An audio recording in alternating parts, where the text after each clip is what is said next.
wrong when I hurt you? Do you have to hurt me too?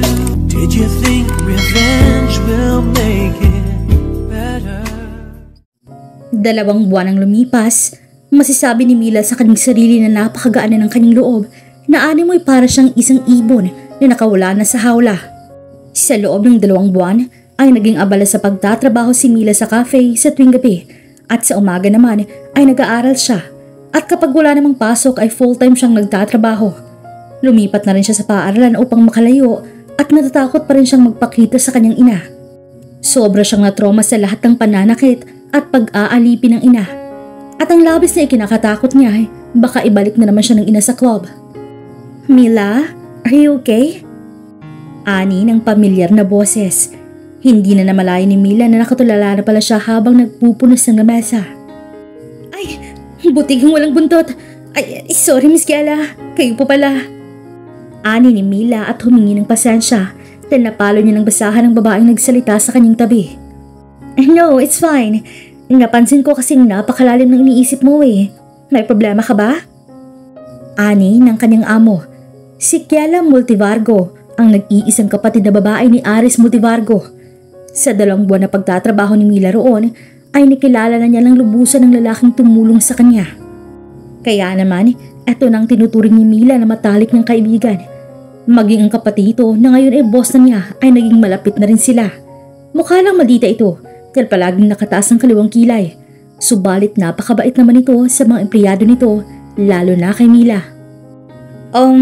Naiisip ko lang po si nanay kung kamusta na po siya. Hinahanap niya kaya ako? Nako, huwag ka nang umasang hahanapin ka pa nun. Baka nga hinahanap ka nga para nang ibugaw sa club na yun eh. Saad ng kalooban ni Mila, kaya naman napasimangot siya sa sinasabi ng kanyang isipan at kanyang kalooban. Gusto mo ba siyang puntahan o bisitahin? Nako, hindi na. Hindi na po Miss Kiala. Ay, kung ano-ano na lang talagang iniisip ko. Ayos lang po ako. Huwag niyo na po akong intindihin. Sigurado ka ha? Basta kung gusto mo nang makakausap, huwag ka lang mahihiyang lumapit sa akin. Ani ng kanyang boss, kaya naman napayakap dito si Mila. Pakiramdam niya ay meron siyang nakakatandang kapatid na palaging nandyan para sa kanya. Nang maghiwalay ang dalawa sa pagkakayakap, ay aalis na sana ang babae. Subalit napahinto ito at nilingon si Mila. Oh, I almost forgot to tell you. This coming Sunday pala, birthday ng inaanak ko. Isasama kita ha? Hindi ako tumatanggap ng no.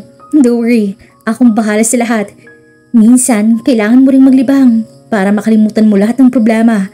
And you also need to rest. Saad ni Kiala.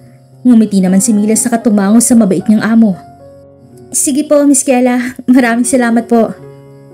Samantala, nanghihina na ang 2 babae sa abandonadong bahay. Sina Lily at Dora ay tig-iisang tinapay lang at tig-iisang basong tubig lang ang pinapakain at pinapainom sa loob ng isang araw. Kaya naman sa 2 buwan na nagdaan ay labis na pumayat ang 2. Sobrang nahihina at nahihilo ng mga ito dahil sa pinagsamang labis na gutom, uhaw at sakit ng buong katawan.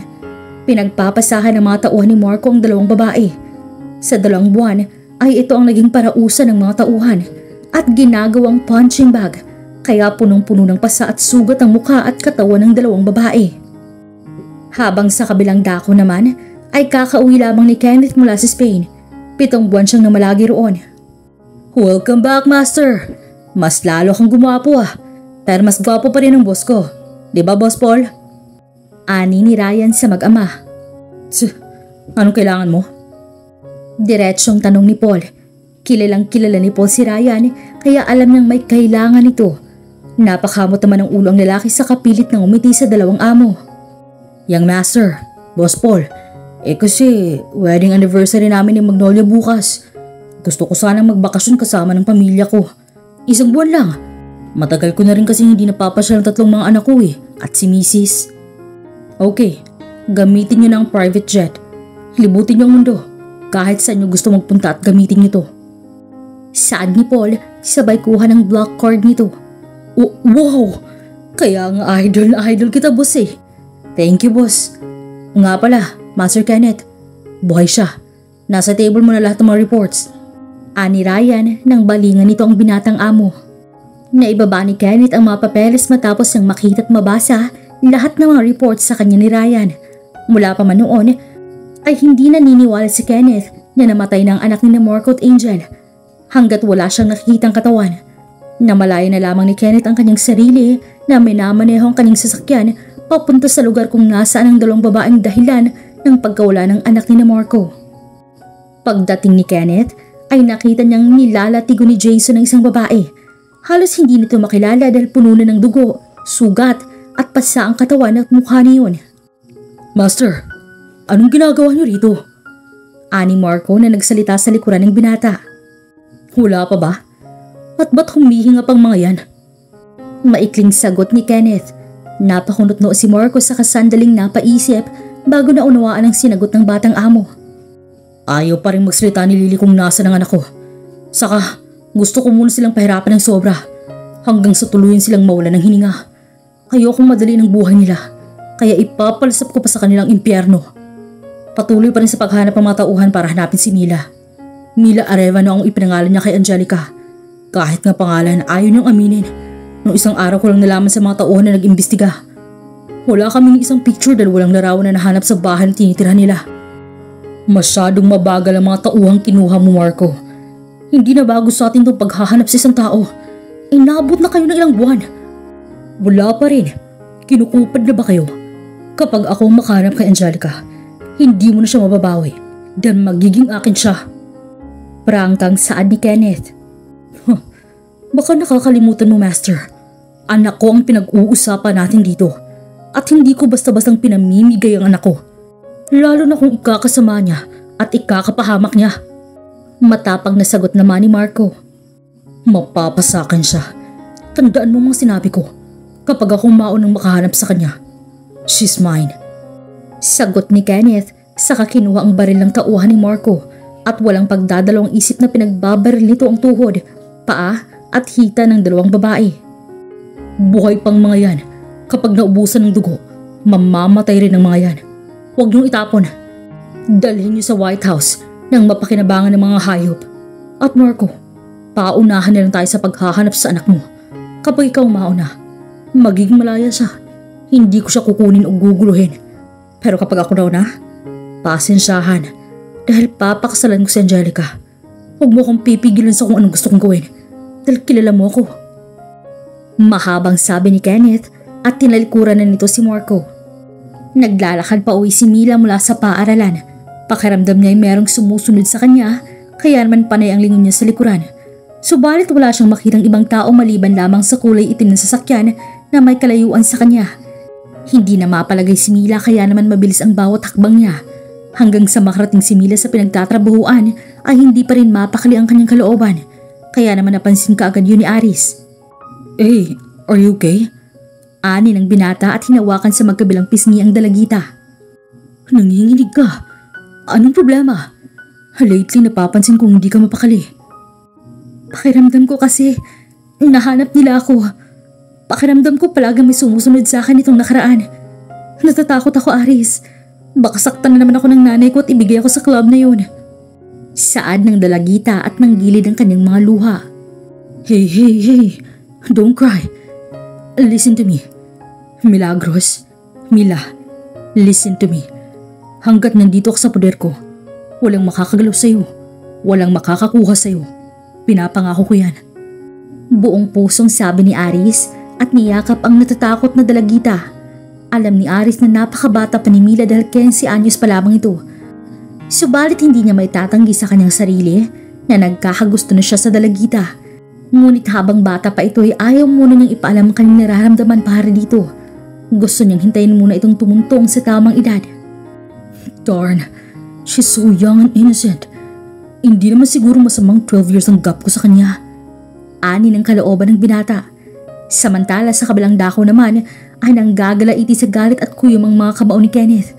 Parang gusto niyang bumaba ng sasakyan dahil hindi na niya kayang makita mula sa malayo ang babaeng unang pumukaw ng kanyang atensyon at nagpabaliw sa kanyang kalooban at isipan. At mas lalong hindi niya kayang makitang may ibang lalaking humahawak sa mukha ni Angelica at may ibang yumayakap dito. Hanggang kailan ka magiging stalker niyan? Ani ni Kay sa pinsan. Kaya naman masama itong tiningnan ni Kenneth. I'm not a stalker asshole. Hindi ba? Halos mag-iisang linggo ka nang nakabuntot sa batang babaeng yan eh. Kung alam ko lang na magkakaganyan ka, hindi ko muna sana sinabi sa yung kinaroroonan niya. 2 mahalagang meeting at pati paghaharap niya ng King ng Egypt, kinansil mo rin. Para lang sundan ang bawat galawang dalagitang yan. Hindi lang siya basta kung sino, Kay. He already knew that. Si Kay ang unang sinabihan ni Kenneth at binigay niya dito ang buong detalyadong nalaman niya. Kaya hindi mahanap-hanap ni Namor kung anak nito. Dahil Mila lamang ang alam nilang pangalan ng dalaga. Hinalughog ni Kay ang bahay na tinitirhan ng dalagita kahit ang mga notebooks nito ay tiningnan rin nila. Kaya doon nakita nilang nakasulat ang buong pangalan ng dalaga. Milagros Arevalo ang buong pangalan ng dalaga. Wala itong kahit isang litrato sa bahay. Ngunit tinungo nila ang paaralan nito kaya doon nakakuha sila ng sapat na impormasyon. Hindi na nahirapan ang grupo ni Kenneth sa paghahanap sa dalaga. Dahil wala pang 24 oras ay nalaman na nila kung nasaan ito. At iyon ang hindi pa sinasabi ni Kenneth kina Marco. Nang malaman ni Kenneth ang magandang balita mula kay Kay ay kaagad niya yung pinuntahan. Kaya naman mula sa malayo at nasa loob lamang ng sasakyan si Kenneth ay natatanaw niya pa rin ang napakagandang dalagita na abala sa pagtatrabaho. Simula niyon ay halos hindi na umuwi si Kenneth. Pabalik-balik siya sa lugar na yon para masilayan at masundan kahit saan magpunta ang dalagita. Gustong-gusto niya itong lapitan, subalit hindi alam ni Kenneth kung bakit pakiramdam niya ay para siyang dinadaga. Naisip niyang marahil ay hindi lang siya sanay makipag-usap sa ibang babae o makiharap. Nalaman rin ni Kenneth na pagmamay-ari ng anak ng ninong Kiel niya ang pinagtatrabahoan ng dalagita. Kaya naman napanatag ang loob ni Kenneth dahil alam niyang hindi mapapahamak roon ng dalagita. Subalit dahil sa nakikita niyang may ibang humahawak at yumayakap dito, ay parang ayaw niya na itong mamalagi sa lugar na yun. Yeah, I know cuz. Pero hindi naman pwedeng ganito lang. Yeah, hindi na nga pwede. Kailangan ko na siyang ilayo dito. Makakatikim talaga sa akin yung aris na yan. Damn that man to touch my baby. Tiimbag ang saad ni Kenneth. Possessive. Mahinang sabi naman ni Kay sa kanapailing ng ulot na pangiti. Good morning sir, ano pong order nyo? Magalang sabi ni Mila sa lalaking bagong pasok lamang ng cafe. Halos kakabukas lamang niya sa umagang yun. Meron siyang pasok sa paaralan kaya naman sobrang aga niya kung gumising para lang magbukas sa cafe. Umaalis lamang siya kapag bumababa ng mga kasama niya sa trabaho. Nakasuot ang lalaki ng black tinted sunglass at kulay itim rin lahat ng suot nito. Kaya naman hindi tuloy alam ni Mila kung nakatingin ba sa kanyang lalaki o bulag ba ito. Gaga, paanong magiging bulag? Nakita mo naman siyang pumasok na upo. Ani ng balitang isip ni Mila. Pero bakit naka-black lahat? Namatayan ba o nakilamay? Ani ulit ng kalooban ng dalaga. Only black coffee. Sagot ng lalaki. Hindi napigilan ni Mila ang mapapikit dahil sa sobrang lamig at bango ng hininga ng lalaki. Shiz! Ang bango ng hininga at napakamacho ng boses niya. Tili ng kalooban ng dalaga. Parang gusto tuloy kurutin ni Mila ang kanyang sarili dahil sa kauna-unahang pagkakataon ay namalayan niya ang sariling humaharot dahil lamang sa mabangong hininga ng customer. Black coffee lang po? With sugar or… No sugar. At mag-order ka na rin ang gusto mo. Sagot ng lalaki at tinanggal nito ang suot ng sunglasses. Ang gwapo naman.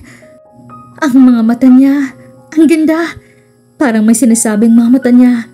At ang labi niya, manipis at mapula. Siguro kaya mapula ang labi niya at mabango ang hininga niya dahil hindi siya naninigarilyo. Ani ng isip ni Mila. Para namang naririnig ng lalaking sinasabi ng isipan ng dalaga dahil naglabas ito ng sigarilyo at sinindihan niyon. Ay, naninigarilyo. Pero ha, ang sarap ng amoy ng hininga niya. Parang ano ba? Ay, nakalimutan ko. Ani ulit ng kalooban ni Mila habang naglalakbay ang mga mata sa mukha ng lalaki. Miss, wala sa mukha kong coffee. Ani ng lalaki kaya naman parang binuhusan ng malamig na tubig si Mila at nakaramdam siya ng hiya. Naku, ano bang nangyayari sa akin? Seryoso ka, Self? Kailan ka pa naging maharot ha? Basta, ngayon lang. Basta ang gwapo niya. Kaso mukhang pamilyado na. Siguro maganda rin ang asawa niya at magaganda rin ang anak niya. Wika ulit ng isip ng dalaga. Here's your coffee, sir. Oh, nasaan ang para sa'yo? Ani ng lalaki kaya naman napakunot noo si Mila. Pa? Hindi ba sabi ko mag-order ka rin ng para sa'yo? Bakit po? Saka bawal po, sir. Nagtatrabaho po kasi ako dito. Don't worry, kilala kong boss mo. Kumuha ka ng almusal mo at kumain ka na sa harapan ko. Pasensya na po, sir. Hindi ho talaga pwede. At hindi pa ako nagkakape or nag-aalmusal. Kung wala na po kayong kailangan, aalis na po ako. No, dito ka lang. Kung ayaw mo mag-almusal kasama ako, dito ka lang. Maupo ka lang dyan. Masyado na po kayong makulit. Hindi nga po pwede. Nagmamadali rin po ako. Kung may kailangan pa kayo, sabihin niyo lang po sa kasama ko. Hindi na napigilang sabi ni Mila. Kanina lamang ay manghang-mangha siya sa kagwapuhan ng lalaki. Subalit napalitan iyon ng inis. Oh, anong nangyayari sa'yo? Umagang-umaga na kabusangot yung mukha mo. Saad ng katrabaho ni Mila. Paano ba naman kasi? May makulit na lalaki dun oh. Gusto ba naman niya akong mag-almusal kasama niya? Kung ayaw ko daw, maupo na lang daw ako sa table niya. Ano siya, adik? Sino ba siya sa inaakala niya ha? Panira ng araw. Ani ni Mila at muling napatingin sa gawin ng lalaki. Subalit parang gusto niyang pagsisihan kung bakit pa niya ito tiningnan dahil nagtama ang kanilang mga mata.